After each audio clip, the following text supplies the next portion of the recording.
Rear diff's basically completely detached from the truck. We're kind of gonna have to do some funky stuff here to get it out, but I just took the brakes off, put the rotor on that side, calipers there. That rear brake line is completely detached from the rear diff, so we can keep that in the truck and just switch it over. I do still have to switch the actual calipers from this side to the other because they're on the wrong sides, but that'll be quick and easy to re-bleed. But the rear line is pretty healthy and new, so I don't really want to jank it up if I don't have to. So yep, gonna take the other brake off the other side and then get this diff completely out and start putting the other one in. As long as it comes down, I'm good. Yeah. Diff is completely out of the truck now. So out of the way, time for the new one.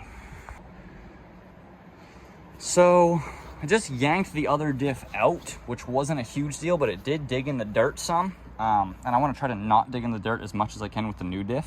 So I was trying to think of something like to slide, and I was like, we could try the rubber, probably gonna rip. We could try the mat, it's probably gonna rip. This won't rip. This will go right on the dirt.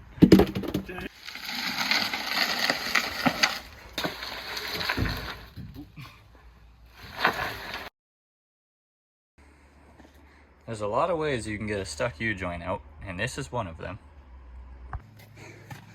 The diff is completely in, all buttoned up, all tightened up. U-bolts are tight, brakes are on. Drive shaft is ready to go in, new U-joints, new U-joint straps and bolts. So all I have to do is put the actual drive shaft in the truck, fill the rear diff with fluid, and then bleed the brakes. And then it's ready to go.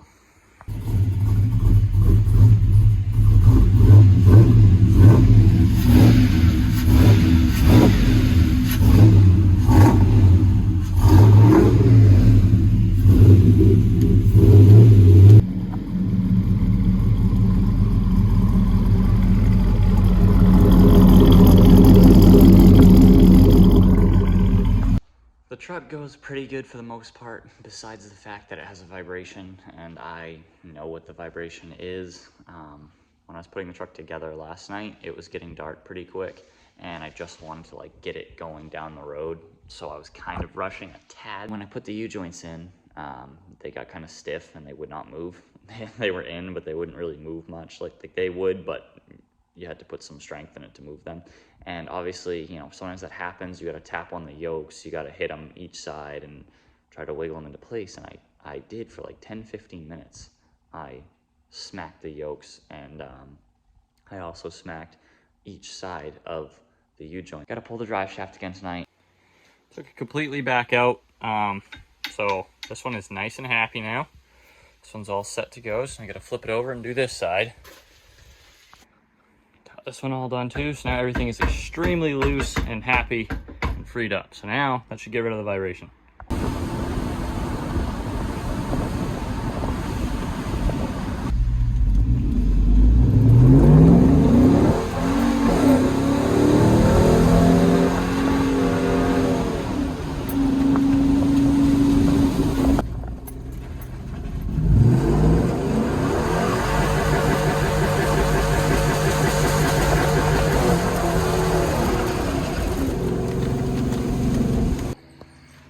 I ended up accidentally ripping my window tint on the back window here, so I'm gonna retint it because I wanted it a little darker anyways, so I was gonna tint over it, but since I ripped it, it just works out that I'll just do some tint over it. So I got 2.5% for the back window because it's 5 right now, so 2.5, so it's nice and dark. And then I grabbed some more 5 to do the driver's side window since we pulled it off. Passenger side still tinted, so gotta do both of the tint today. And I got the driver's side window tinted 5%.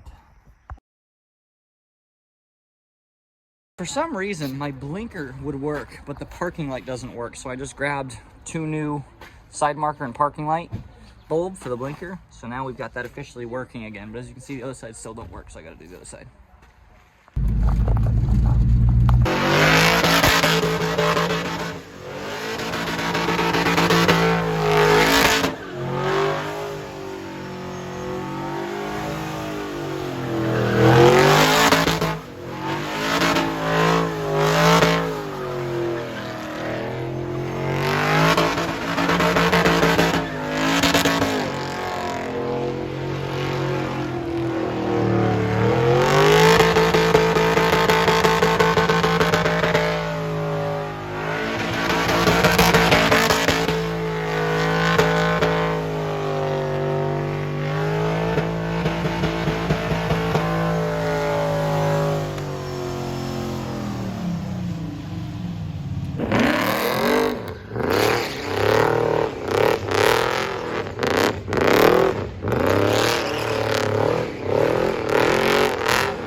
he broke the axle. Start getting it.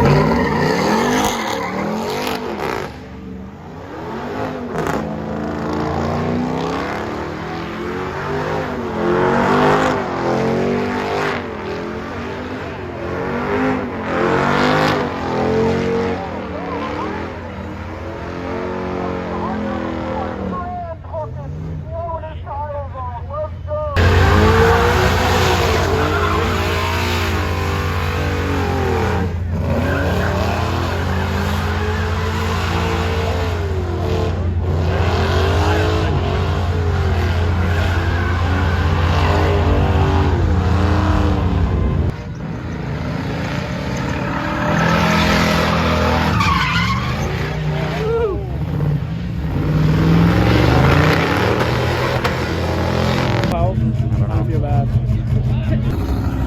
Girl's hair matches.